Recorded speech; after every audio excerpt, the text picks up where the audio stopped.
tumalizie bwana, alafu nitalizungumza ile swala ambalo talimalizia hapa. Ni kama kumwambia mtu bwana zina ni haramu, lakini mfano wa zina ni hunu. Yaani akili zao habari zimepatikana na.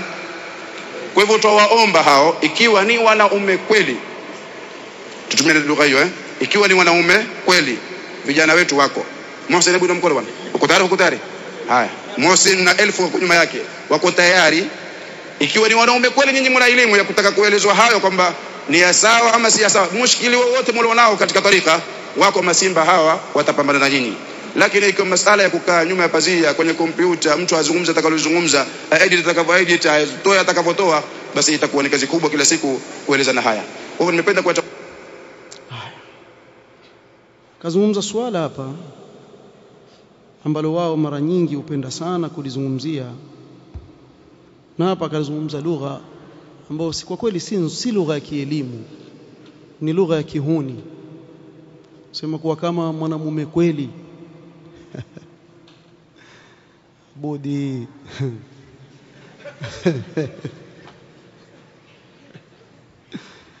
wafikiria wanaozungumza watu wa biriani na pilau. Abudi maskini wacha tu waulize makhurafi wenzako wa majengo huko, ndio kule kwa makhurafi wa majengo waulize masalafi wako wapi, watakuelekeza. Hizi si lugha za kutumika hizi. Tena usimtumie kabisa na kuonya kitu kimoja, usimtumie mtu wa majengo lugha hiyo, aweza kupiga kichwa. Yaani mbele yake kwambia hivyo, aweza kukupiga kichwa ukishtuka, mtama ukishtuka, ya nini? Hizi lugha za kihuni si lugha za kielimu. Lakini wacha sisi tueleze kielimu, kwa nini salafiyun hawakai na hawa watu wakafanya mijadala, nipe nikupe, wewe mwenyewe kwamba nipe nikupe, yani ile kama mambo ya kama msemo ya leso yale. Jamani, yataka tufahamu kitu kimoja. Mara nyingi hili suala la mijadala au mwanzo aslan salafu salih ridwanullahi ta'ala alayhim, ili jambo wamelikataza, na mara nyingi ukilitazama kwa makini utalikuta kuwa ndani yake hakuna ikhlas. Ni kila mmoja kutaka kujionyesha yeye wajua zaidi kuliko mwenzake, na mwisho wa kwisha wale watu wa batil, hata siku moja sijaona mtu akisema mimi ninakubali hiyo haki na ifuata. Ni mashindano tu. Al-Imam al-Ghazali rahimahullah ta'ala sema, أما الباعث على هذا فهو الترفع بإظهار العلم والفضل والتهجم على الغير بإظهار نقصه، وهما شهوتان باطنتان للنفس قويتان لها. kile kinachowapelekea hawa watu mfano wao kupenda sana haya mambo ya mjadala, njoo mjadala, ni kutaka kufanya kiburi juu ya watu. Na ingelikuwa ni mkweli, basi hili la shuhada Badr pia sungelikubali, ukaonyesha kwa wewe wapenda haki. Sasa tushakuona hili dogo hili limekushinda kulikubali ambalo liko wazi, wewe utakubali lipi? Yani malengo ya huyo mjadala ni nini? wala tujadilu ahla alkitabi illa billati hiya ahsanu illa alladhina dhalamu minhum. Ukimwona mtu ana inad, achana naye. Na sisi tumeona ahlul bid'ah wana inad. Al-Imam al-Ghazali aendelea kusema ni malengo yake ni at-tarafu', kujinyanyua na kujidhihirisha kuwa na ilmu na fadhila kuliko wengine, na kuwavamia wengine kudhihirisha kuwa wana upungufu. Na ndio ukaona hapa hata kujiweka yeye, yani yeye level yake iko juu sana. Kuna wanafunzi 1000 hapa. Imani lugha hii hata sisi pia tuweza kuitumia. Mimi nataka nikuhusie kitu kimoja. Mwanzo Alakh Abud, wewe ungeanza kuhifadhi juzu amma na tabaraka. Juzu amma na tabaraka nenda kazihifadhi. Zihifadhi vizuri. Wacha hao walioko chini. hata mimi naweza kuambia wanafunzi hapa walioko mbele yangu, nani atamfundisha qaida ule mtoto wake kija hapa, nani atamfundisha? Na hakika hawajui kusoma qaida nurania, wala si shuku hilo. Sasa lugha hii mtu yote za kutumia, anaweza kusema onaje,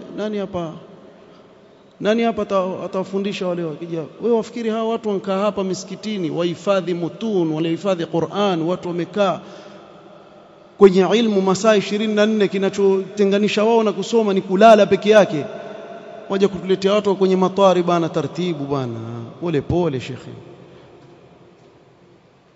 Hata wewe kukaa na ukiangalia wakaa wajadiliana na mtu kitu kimejaa nyimbo za maulidi, si wajidharau wewe, wajishikisha hadhi yako bwana.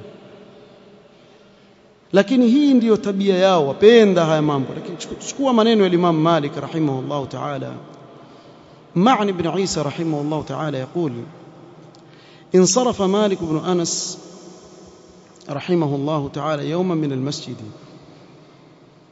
وهو متكئ على يدي. siku moja Imam Malik rahimahullah alitoka msikitini akiwa ametegemea mkono wa Ma'an ibn Isa katika wanafunzi wake rahimahumullah.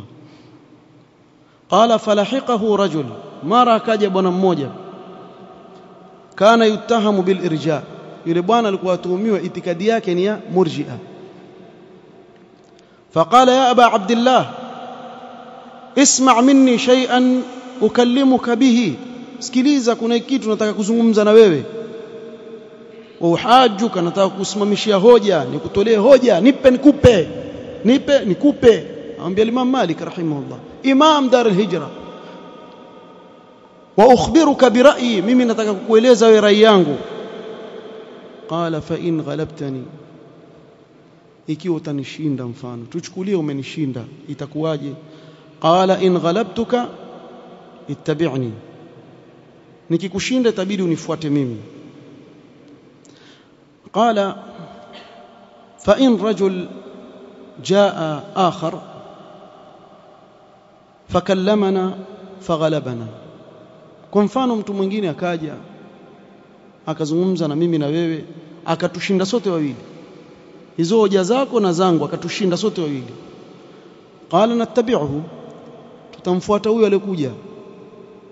Faqala Malikun, al-Imam Malik akamwambia, ya Abdallah, ewe mja wa Allah, ba'atha Allahu Muhammadan sallallahu alayhi wasallam bidinin wahidin, Allah subhanahu wa ta'ala amemtumiliza mtume Muhammad sallallahu alayhi wasallam na dini moja.